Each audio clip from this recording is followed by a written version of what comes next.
You're listening to the AFTERBUZZ TV network, now the largest new media platform on the web, and your #1 source for after-show entertainment. Very good, Keith Johnson.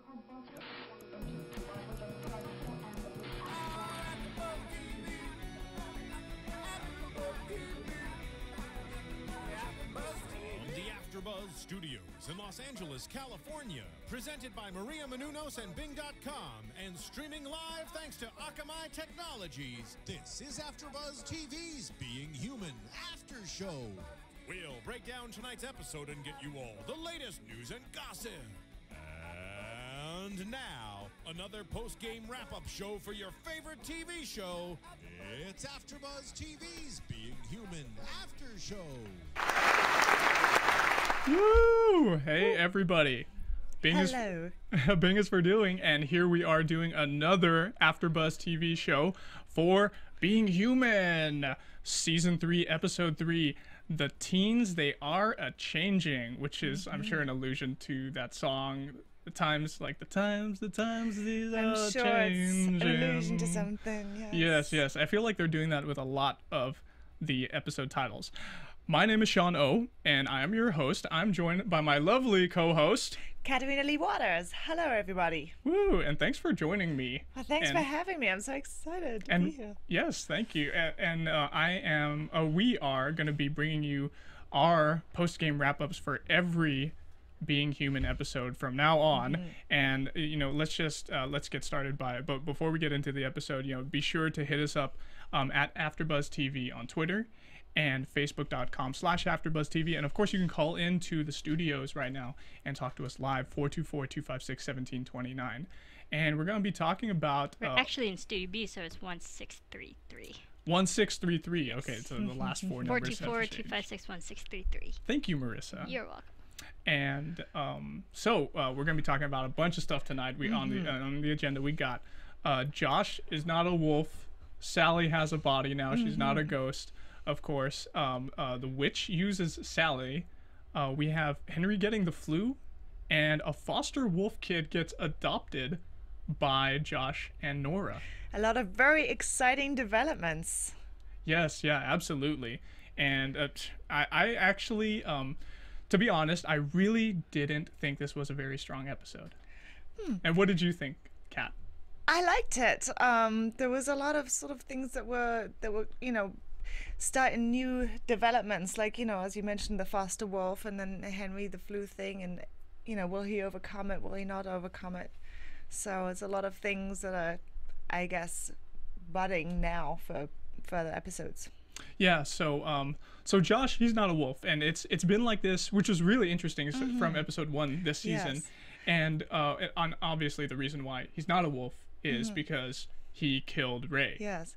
I'm not sure how I feel about that whole thing, because first of all, of course, he was doing it so that he could be cured and Nora could be, or mainly because he wanted Nora to be cured as well, and that didn't work out. But Ray wasn't really a bad dude there in the end, so it was just very, I don't know how I feel about them, the murder, and obviously they're shaken up by it too. Oh yeah, and what's really interesting is the whole reason that Nora didn't want him to kill Ray, Josh to kill Ray, was because Josh is a good guy. Yes. He's a good person. He's a good human, yes. And he's being a good human. Now he's fully human. He's not a wolf anymore. But it's, Ray was getting his life together. He got his family back, and that's pretty bad. Yeah, I just sort of tore him out of it. I thought that when he was about to do it, I mean, I know that's a different episode, but I thought that maybe he was going to change his mind, last minute, and not, especially when, Sally was possessed his wife, and that whole thing, that was just so sad. But to be honest, though, I am glad that it happened, because Josh got what he wanted. And in a way, everybody in the series, all the main characters, Josh, Nora, Aidan, and Sally, they're all selfish. And they're starting to get what they want, really. Yes. But I'm not sure, somehow the Josh thing, it almost seems like he hasn't really gained anything. Because once they did the storage unit thing, it wasn't like they were really putting anyone else in danger. And especially Nora still being a wolf, he's still got that burden on him, although she's trying to, let him enjoy the full moon and be free of that, but I don't think he's ever really going to be free of it as long as Nora is still a wolf. And I personally I'm almost mourning the fact that Josh is not a wolf. It's almost like there's something missing for me. You know, you're right. I miss him growling and grunting and screaming every 4 weeks to change. Yes. And there were so many like havoc happened every time he changed almost. You know, like there was that time when they were in the house and it was that Ghost Dreamer episode that you and I were talking about off air, the Ghost Reaper, that was it. And Dream Reaper, sorry, I keep mixing up the name. Anyway, where he almost killed Zoe, the psychic, you know, friend, because he was going to change while they were locked in the house, you know. Yes. And obviously he got Julia killed. By the way, this podcast is filled with spoilers, so you guys should be knowing all these things before you come in. It is an after show. Right. Absolutely. But I'm actually happy that Josh got what he wanted. Nora has what she wanted. She wants to be a wolf. That's true. She does want to be a wolf. She does. That's her inner beast. She wants to let it out once a month. It is true. Absolutely. And now getting over to Sally. Yes. She has a body now. She now has a body. She's no longer technically dead properly. But we don't know what she quite is yet, No, which is we really don't. interesting. We don't. There was such a big ellipse, I feel, between episode 1 and 2, where of this season, where she gets brought back by the witch Donna, and Josh and Nora help out obviously, and they get all the essential ingredients, and then Donna the witch she makes it happen.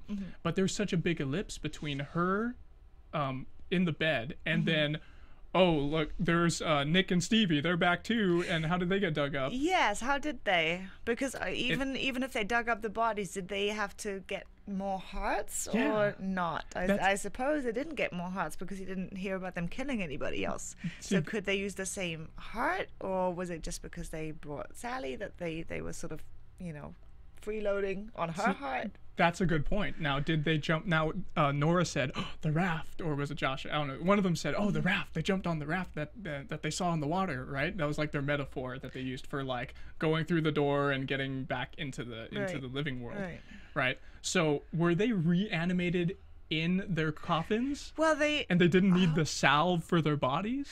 Well, I don't know, because Josh did mention something about digging up 4 bodies. Yes. Which would be their 2 bodies, Sally's body and Ray's body. But they just kind of brushed it like under the rug in a way, right? Yeah, they didn't really say much about it. It was a really big ellipse, and that's something that I'm not liking about this episode, episode 3. I loved how this the whole season began. Season 3, episode 1, fantastic. You know, we see everybody in disarray. They're trying to get Sally back. They're Aiden's struggling to survive, right? And episode 2 was good too, because it showed like a lot of stuff happening as well. Sally's consequences of coming into contact with Trent in the bar, and then him dying, right? So, but this episode, it just seemed like there was such a big jump from episode 2 to 3, you know. And another big jump was with Liam, who's Bryn and Connor's father, the wolf guy. He locked himself in the shed's dungeon storage area with Nora, and then what happened? You know, like, what did you see happening after that? Yeah, they talked about it on the bench. Something about she ripped open the garage. He ripped open the garage door, but whether they fought or they didn't really fight, it's sort of a little bit unclear. And where did they go? Because they must have jumped out of the storage unit then. Exactly. Because that's what they would do if they were wolves and they felt the call of the wild. You know, did they go and cause havoc, or what happened to them afterwards? Because they seemed, you know, perfectly fine the next day, and they didn't seem to have any remorse about killing anybody. So no, and they didn't even seem like they were damaged in any way. Like usually after, I think this is the first time after a change for the wolves that we see them perfectly fine afterwards, and they're not dirty. Yes, very true. So it was kind of funny and a little bit confusing too, because it's like, dude, there's such a big ellipse in there. Yeah. What did they do for that whole night or morning, you know, recovering? Like, how did they get their clothes back on? I'm sure they must have showered, cleaned up, had their clothes ready, but they were too friendly afterwards too. Yes. It was a little bit like nothing bad happened, I guess. Yeah. I didn't quite like that. Here, let's go ahead and move into talking about the foster wolf kid. Oh, yes. So we have this new character that's introduced named Aaron Shepard. And how did we get here? You know, Josh encounters her. He sees her over at he sees that she has typical wolf scratches on her, right? At the hospital. At She's in there as a patient. Yeah, absolutely. And then we see that she's actually a foster kid, and she has a very, I guess, antagonistic social worker, right? Yes. So that's going on. Clearly, Josh and Nora, they want to take care of her, and they want to rear her in a way. Yes, you know? especially Nora. Josh is a little bit on the fence about what to do with her, and Nora's she's very mothering, and she wants to take care of her and show her the ropes, as it were. Yeah, and that's obviously it's because she's still a wolf, right? And Yes. Josh, he's not. He's like he doesn't have that in his life anymore. Even though he still loves Nora, he really doesn't want any part of that. I feel. So they tell her about being wolves, and actually it was such a funny conversation. It was so awkward, right, when they sat down with her.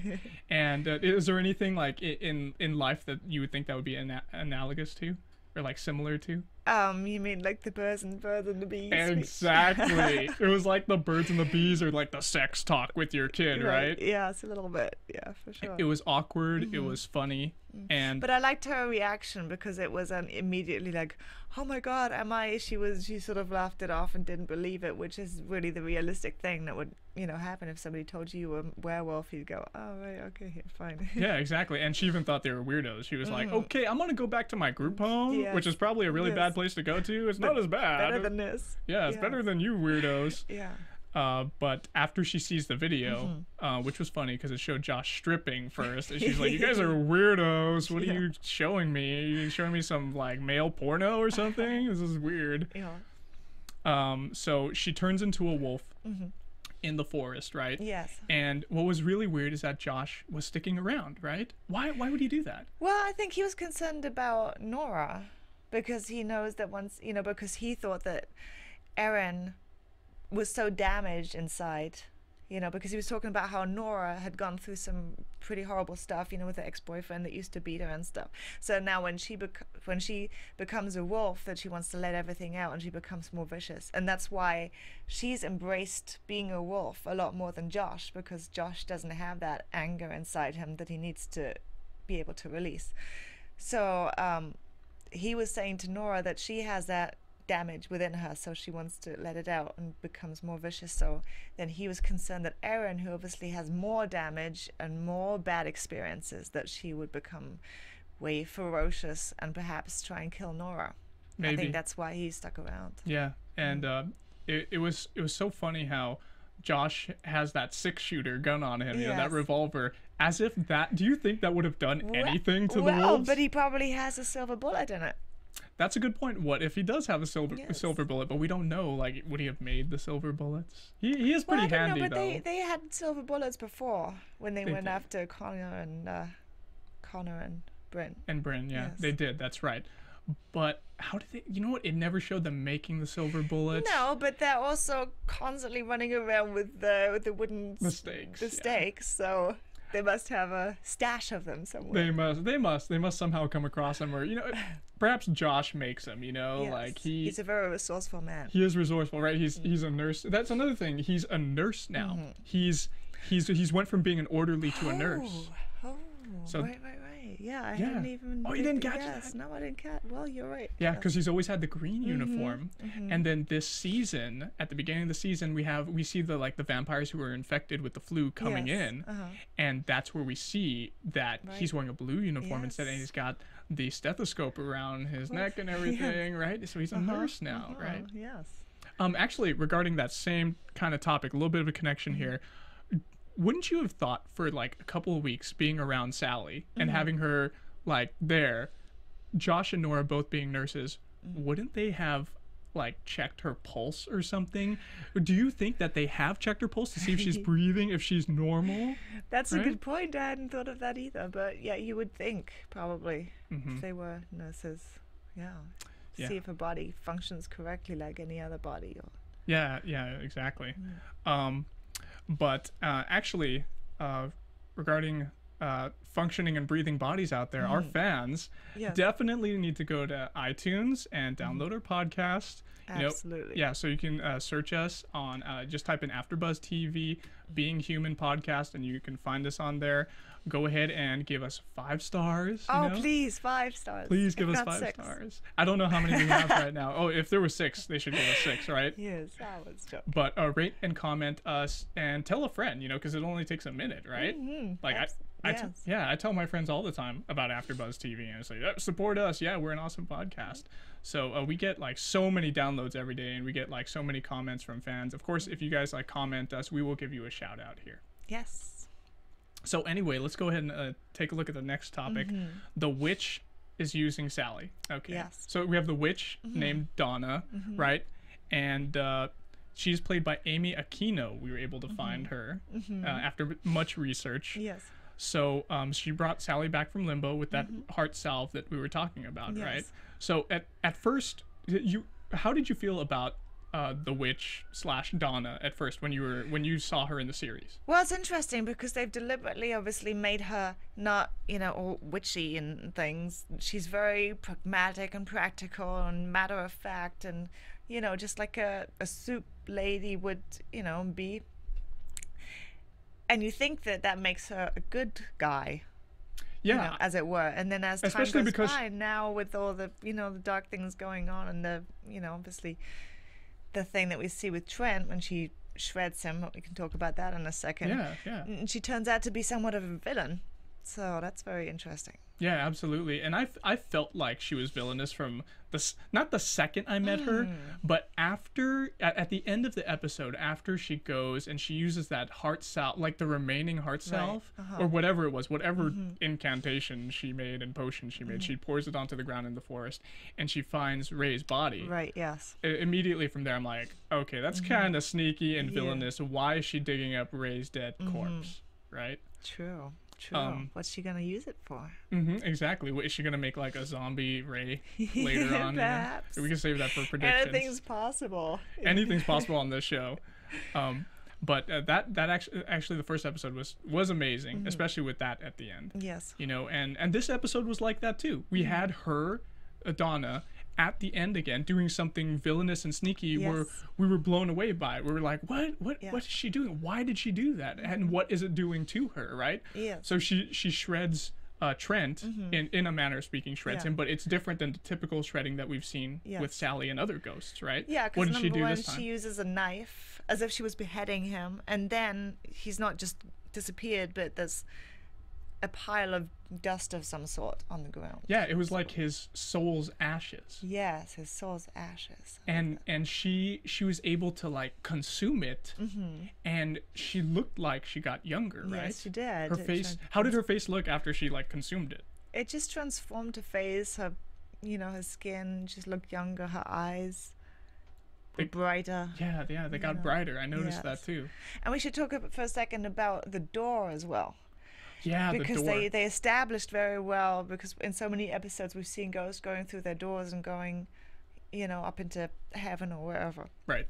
That Trent, when he found out, you know, about his girlfriend cheating, and, you know, he was forgiven for his misstep, that he saw his door, that we had no reason to doubt that was his door, and he was going, and it was a, you know, a nice moment. Actually, then he I doubted it for a second. did? For a second, because he was just sitting there. He didn't, like, how could he have had, like, it didn't, normally the ghosts, like, they have some kind of, like, outward, like, overt epiphany. Like, they're Right. saying something, they're interacting with someone, and then there's the door. Right, it happens more instantly. Yeah, but he Right. was there, like, idle. He wasn't doing anything.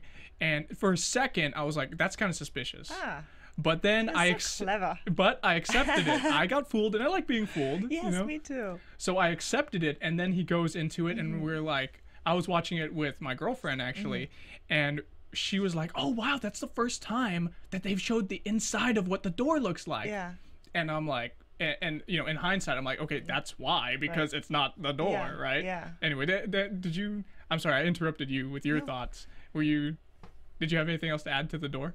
No, I was pretty much the same. As he was walking in, I was thinking, oh, this is interesting. And then as the light faded and you saw that's when I thought something is up. Something was amiss, and it Yes. definitely was. Yes. He ended up in the soup kitchen. Now, regarding that, what's actually really, I want to ask you this: how do you what do you think the witch is doing, Donna is doing, to get the souls to her, to get the ghosts to come to her? Like, how is she funneling them to the soup kitchen?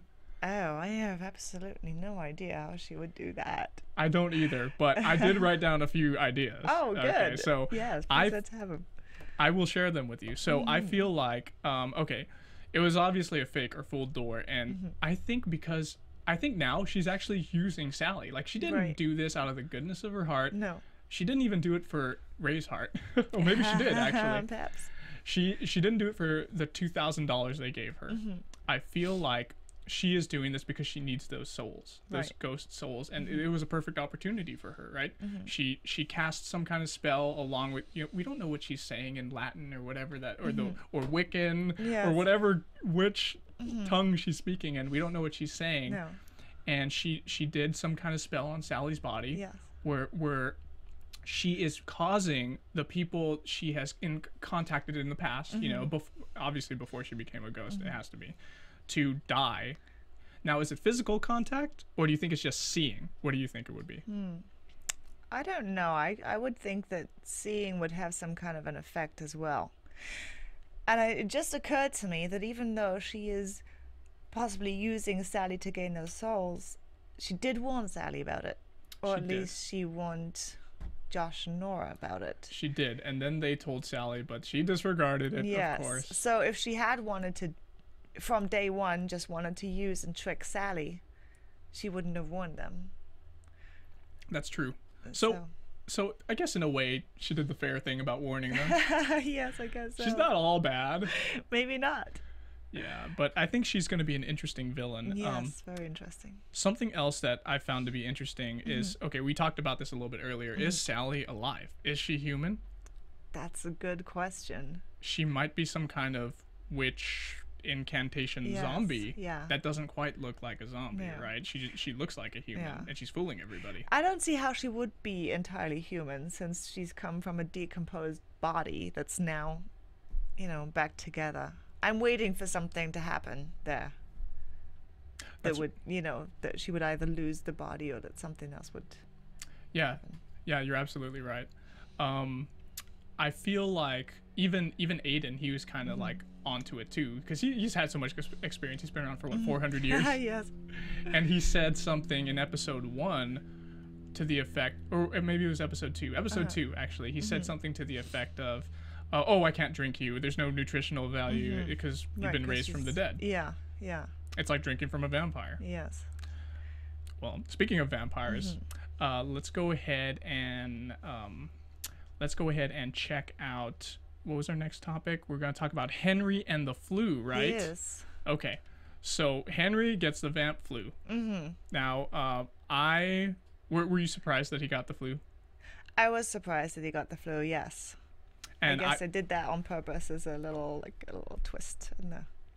Yeah, I think you're right, and I feel like he mentioned it in the episode. He said he was weak, which is kind of crappy because he survived for 80 years on his own without Aidan. Yes. Right, without blood dens, somehow getting blood. Probably drinking from rats, probably drinking from other animals and people. Yes. But when it comes to this particular situation, he can't even drink from people now, which sucks. But he had his girlfriend that he compelled. He had his girlfriend Emma, and he was compelling her for probably a year, right? Yes. So he was compelling her the whole time, keeping her like a slave, like a rat in a cage.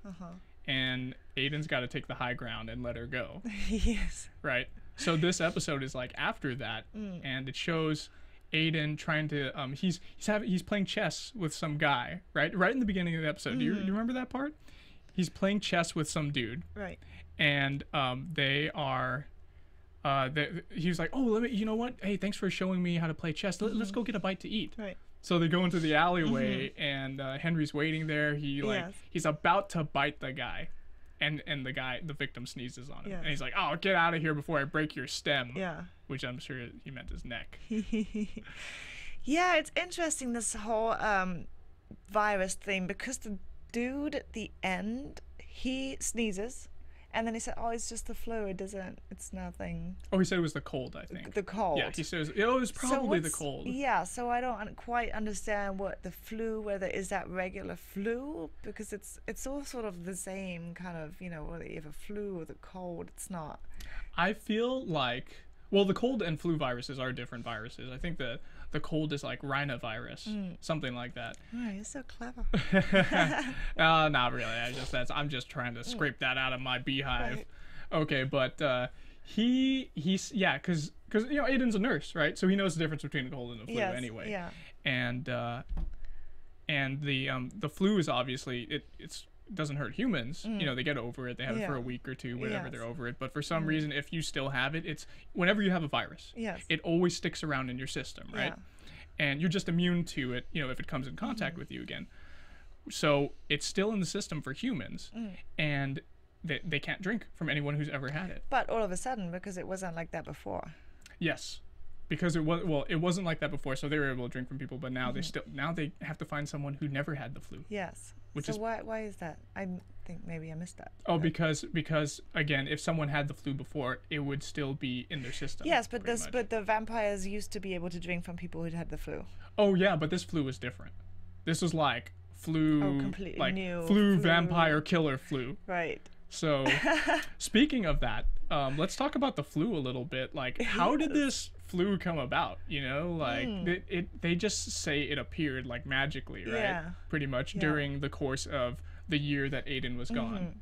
And I feel like the writers used this as a way to brush under the rug all the other vampires. Right. Right? Like, because there were so many. Yes, there are. We had Mother, and then Atlee got killed in the first episode. And then we have a bunch of other, vampires who are there. They're just all gone. Yeah. But are they all gone? Is Mother gone? Well, they said, I think in the first episode they said that Mother was gone. Right. Atlee mentioned it on the van ride where Aidan was all like he I was pretty feel much that comatose. I feel that Mother may not actually be gone. Well, that's a good point. If we don't see her dead or see her die, then she could very well still. She can always come back. She can always come back. Yes. Yeah, that's very true. Just like Bishop, she's Right. coming back a little bit in these weird hallucinations Right. that Aidan has, which I do love. By the way, I love Bishop. I love him too. He is awesome. Yes, Mark he's fantastic. Mark Pellegrino, excellent actor. Love that guy. We'd love to have him on the show. Mark, if you're listening. Yeah. tweet Actually, at us. all the actors are fantastic. I really, really enjoy the acting from everybody on this show. Yeah, absolutely. So we have Henry got the flu. Yes, Henry gets the flu, and Aidan says, "Don't give up. We're gonna overcome it." And Henry doesn't believe it. And he doesn't believe Do you it. think he will overcome it? I don't think so. I think No? I think he's gonna die next episode. I have a feeling, and it's like a pattern, Henry even mentioned it to Aidan.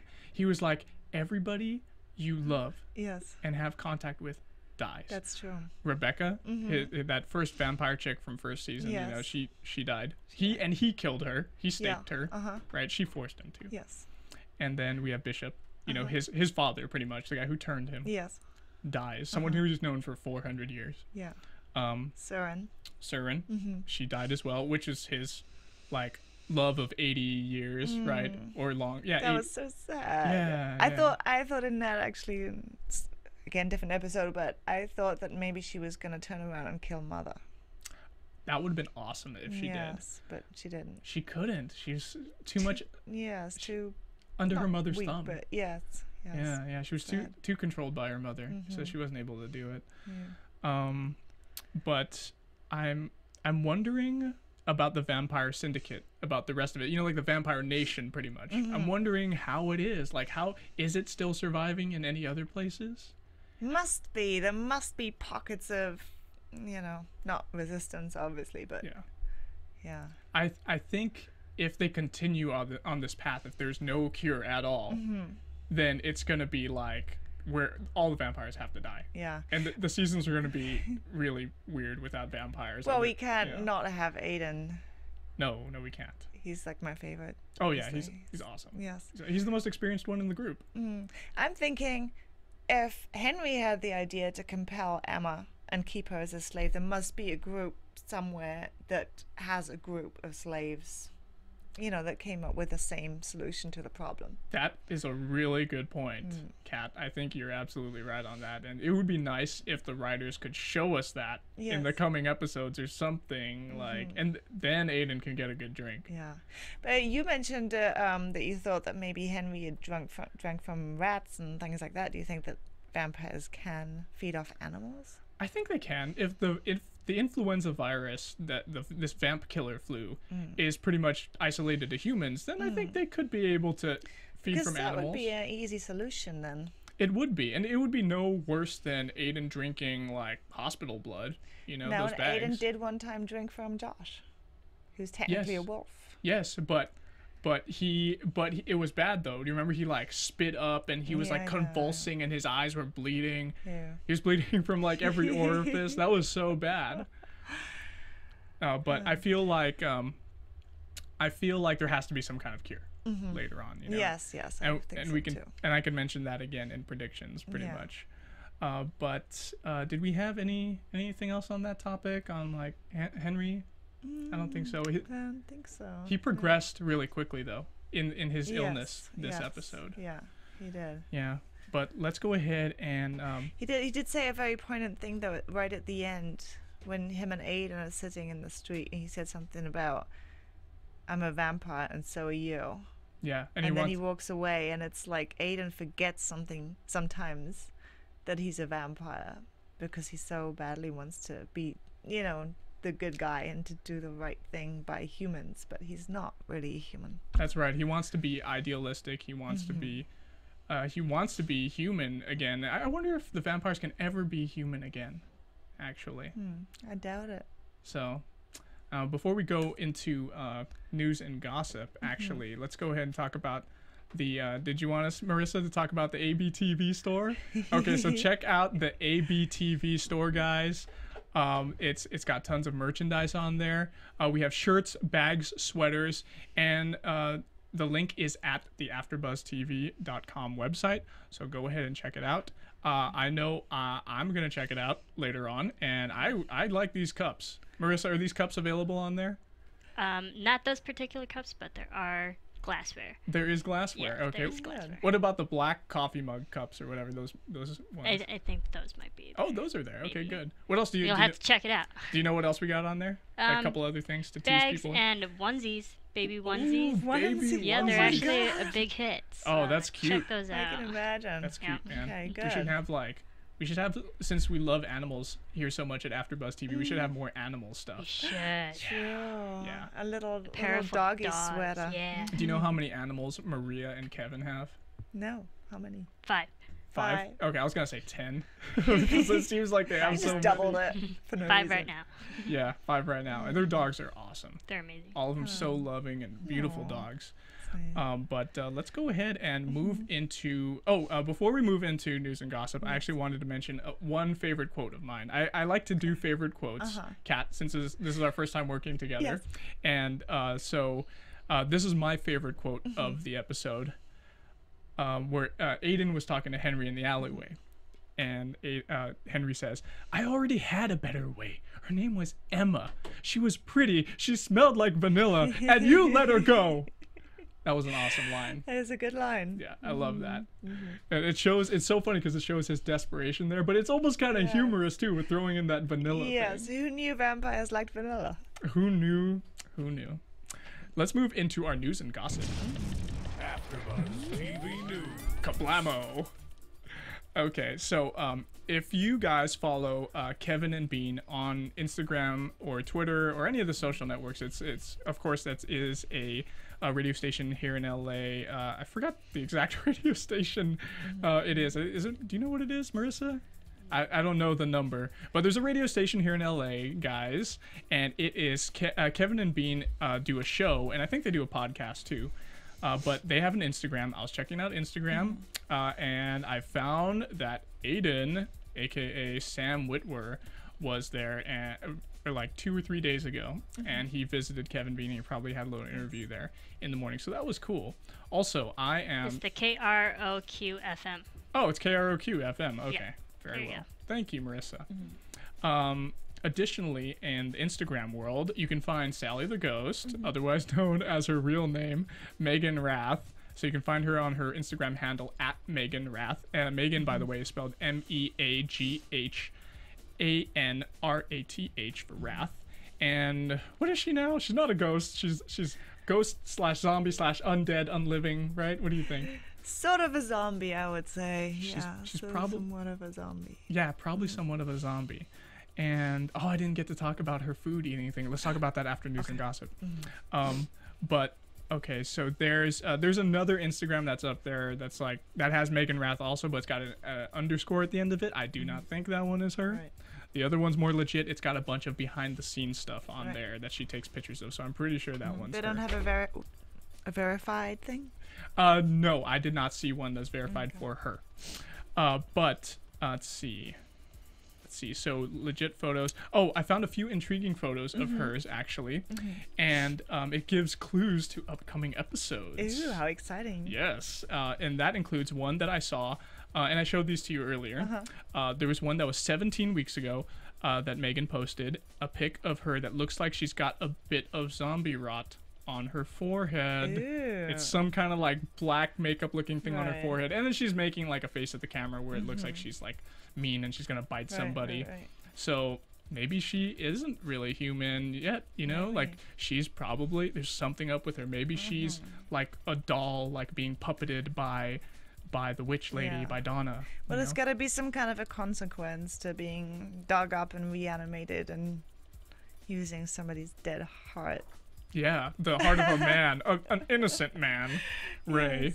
And additionally, there was another one that was actually 12 weeks ago posted, where we see Donna, the witch, walking around in the Being Human house. Oh, well, that's interesting. And she's walking up the staircase where Sally fell. Right. So what is she doing in there? What is she doing there, indeed? She's going to end up in that house somehow, and we saw it on Instagram. And you heard it here first from Spoiler AfterBuzz. alert. Spoiler alert, you heard it first. AfterBuzz TV exclusive.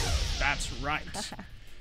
And speaking about her again, in her body, right? Sally's body. Yes. Did you notice how much she was eating this episode? Yes.